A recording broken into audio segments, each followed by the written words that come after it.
جو خاص موضوع ہے نماز سے متعلق جو میں آپ کے لیے اور اپنے لیے یہاں پر کچھ چیزیں پیش کرنے جا رہا ہوں وہ یہ ہے کہ نماز کے اندر دھیان کیسے قائم کیا جائے۔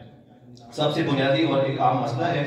اور اس کو مختلف طریقوں سے علماء کرام نے بیان کیا ہے کہ نماز کے اندر دھیان کیسے قائم کیا جائے۔ جب اتنی بڑی بارگاہ میں ہم کھڑے ہو رہے ہیں، اتنی بڑی خدا کے سامنے کھڑے ہو رہے ہیں، ہماری نیت بھی ہے کہ میں منہ کرتا ہوں خانہ کعبہ کی طرف اور اللہ کے لیے، اور اس کے لیے میں نماز ادا کر رہا ہوں۔ مانتے بھی ہیں سب سے بڑی ذات ہے اور سب سے بڑی عبادت بھی ہے اور اس کے سامنے ہم نے کھڑے ہونا ہے بڑے طریقے سے۔ تو مختلف جو اس کے اندر علماء کرام نے چیزیں بتائی ہیں وہ چیزیں آپ کے سامنے پیش کرنے کی سعادت حاصل کروں گا۔ سب سے پہلی جو چیز میں ہے وہ یہ ہے کہ ہر وہ چیز جس سے انسان کا دھیان بڑھتا ہو، ظاہر کا دھیان ہو، ذہنی دھیان ہو، یا کسی بھی قلبی طریقے سے اللہ کی بارگاہ میں حاضر ہے لیکن اس کا دھیان جو بڑھتی والی جتنی بھی چیزیں ہیں ان چیزوں سے بچنے کا اہتمام کیا جائے، جس میں سب سے پہلی چیز آ جاتی ہے آواز وغیرہ کا آنا۔ ہم مسجد کے اندر ہیں، ہم گھر کے اندر ہیں، لیکن اگر آگے پیچھے ایسی آوازیں چل رہی ہے یا آ رہی ہے تو ظاہری بات ہمارا دھیان تو اس میں ہٹے گا۔ تو سب سے پہلے ایسی آوازوں کو ختم کرنا، ایسا ماحول قائم کرنا جہاں پر ایسا کوئی شور نہ ہو، ایسی کوئی باتیں نہ ہو رہی ہوں، ایسی کوئی آواز نہ آ رہی ہو جس سے ہمارا دھیان نماز سے ہٹ کر کسی اور طرف لگ جائے۔ اسی طریقے سے دیکھنے والی کچھ چیزیں کہ سامنے بھی ایسی کوئی چیز نہ ہو، چاہے وہ قالین کی بات ہو رہی ہے، چاہے گھر میں کسی کچھ کام کر رہے ہیں، کوئی ایسی روشنی آ رہی ہے خاص کہ جس کی وجہ سے ہمارا دھیان بڑھ سکتا ہو، تو دیکھنے والی بھی جتنی چیزیں ہیں ان کا بھی احتیاط کریں گے۔ جیسے کہ حضرت عائشہ صدیقہ رضی اللہ تعالیٰ عنہ اپنے گھر مبارک میں ایک پردہ تھا اور تصویر اس پر بنی ہوئی تھی، تو آپ صلی اللہ علیہ وسلم نے فرمایا کہ اس پردے کو ہٹا دو، میں جب نماز پڑھتا ہوں تو میرا دھیان اس کی وجہ سے بڑھ جاتا ہے۔ تو دیکھنے والی بھی جتنی چیزیں ہوگی، سننے والی جتنی چیزیں ہو گئی، پھر سونگنے والی ہے کئی چیزیں۔ اب جیسے کہ فرمایا کہ اگر کھانا تیار ہو تو پہلے تم کھانا کھا لو، اس کے بعد نماز تم ادا کرو۔ ایسا نہ ہو کہ نماز پڑھ رہے ہو اور تمہیں بھوک محسوس ہو رہی ہو، تمہارا دھیان کھانے کی طرف جا رہا ہو۔ تو خوشبو والی بھی چیزیں ہیں کہ تب نماز پڑھی جا رہی ہے، خوشبو آ رہی ہے تو انسان کا دھیان بٹے گا، اور حدیث مبارکہ بھی ہے۔ تو ایسی تمام چیزیں جن سے دھیان بٹ جاتا ہو ان تمام چیز کو ختم کرنے کا ہمیں جو ہے وہ انتظام کرنا چاہیے، اور مسجد اس تمام کے لیے بہترین ایسی جگہ ہوتی ہے جہاں پر ان تمام چیزوں سے چھٹکارا حاصل کر کے ہم بڑی خلوص کے ساتھ اللہ کی بارگاہ میں حاضر ہو سکتے ہیں۔ پھر دھیان حاصل کرنے کا پہلا طریقہ آپ صلی اللہ علیہ وسلم نے فرمایا وہ یہ ہے کہ ان تعبد اللہ کأنک تراہ فإنہ یراک کأن لم تکن تراہ، کہ تم اس طریقے سے نماز ادا کرو، تمہارا دھیان اس طریقے سے ہو کہ گویا تم اللہ تعالیٰ کو دیکھ رہے ہو۔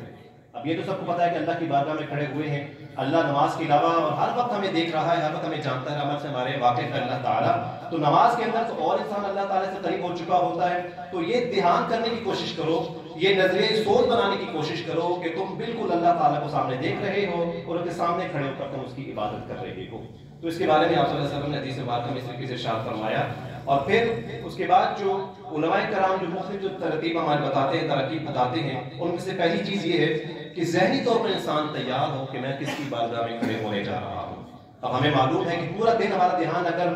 مختلف کاموں کی طرف رہے گا، گھریلو معاملات میں رہے گا یا کاروباری معاملات میں رہے گا، تو جیسے ہی اچانک نماز کی طرف آئیں گے تو فوراً سے وہ دھیان ہمارا نماز کی طرف نہیں آئے گا۔ تو ہمیں اللہ رب العزت نے فطرتی طور پر پیدا کیا ہے، فطرت ہماری یہ کہتی ہے کہ نماز کے اندر اگر دھیان رکھنا ہے تو گھنٹہ پہلے، آدھا گھنٹہ پہلے، 10 منٹ پہلے، 15 منٹ پہلے آپ کو دھیان باقی تمام چیزوں سے ہٹا لینا ہوگا، تاکہ جیسے ہی نماز کے اندر داخل ہو تو آپ کا دھیان بڑے آرام سے وہ اللہ کی بارگاہ میں رہے، نہ کہ کئی اور چیزوں کی طرف انسان کا دھیان بڑھتا رہے۔ اور اس کا جو عام طریقہ جو بتایا جاتا ہے وہ یہ ہے کہ جیسے ہی اذان ہو ہم مسجد کی طرف آ جائیں، اور مسجد کی طرف آ کے جب بیٹھیں گے، اگرچہ کوئی کام نہیں بھی ہے، اگرچہ سنت نفل نہیں بھی پڑھنے ہیں، لیکن اس سے فائدہ یہ ہوگا کہ ہمارا دھیان جو ہے وہ نماز کے لیے تیار ہو جائے گا، اور جماعت میں جب کھڑے ہوں گے تو ہمارا دھیان آسانی کے ساتھ اللہ کی بارگاہ کی طرف لگ جائے گا۔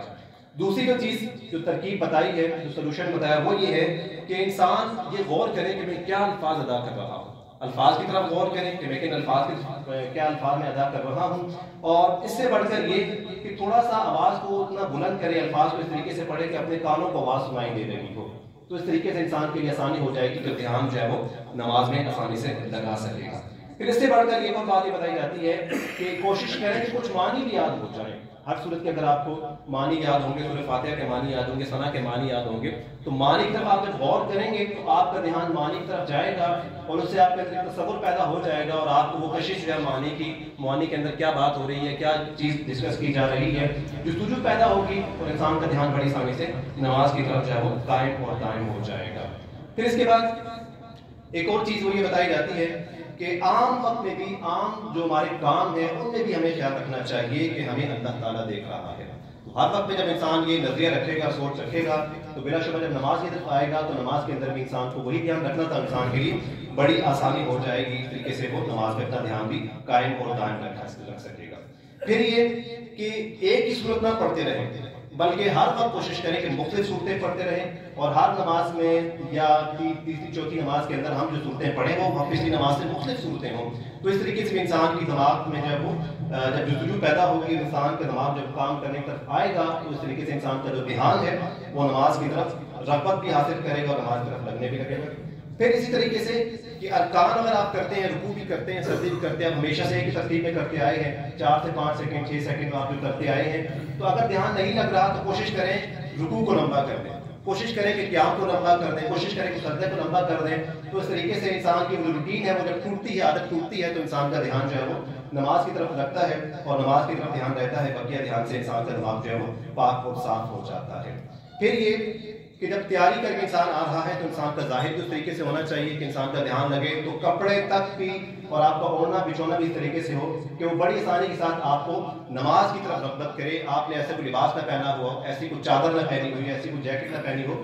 کہ انسان کا دھیان بار بار ان کپڑوں کی وجہ سے، اس رنگ کے فرق کی وجہ سے انسان کا دھیان جو ہٹ رہا ہو، تو اس میں بڑی احتیاط کرنی چاہیے۔ اور آخری جو بڑی اہم چیز بتائی جاتی ہے وہ یہ بتائی جاتی ہے کہ انسان یہ خیال کر کے نماز پڑھے کہ شاید یہ میری آخری نماز ہے، تو اس طریقے سے انسان نماز پڑھے گا تو انسان کا دھیان بھی سب رکھنے کی کوشش کرے گا۔ اور آخر میں یہ بات کہ اس تمام کے اندر جو ہمارا ایک نظریہ قائم ہو چکا ہے، ایک سوچ قائم ہو چکی ہے کہ نماز کے اندر تو خیال آنا بڑی عام سی بات ہے، نماز کے اندر تو ہم بڑے حساب و کتاب کر لیتے ہیں، یہ معاملات کر لیتے ہیں، وہ کام کر لیتے ہیں، تو اس نظریے نے بھی ہمیں بڑا کمزور کیا ہے کہ شاید نماز میں دھیان لگایا ہی نہیں جا سکتا۔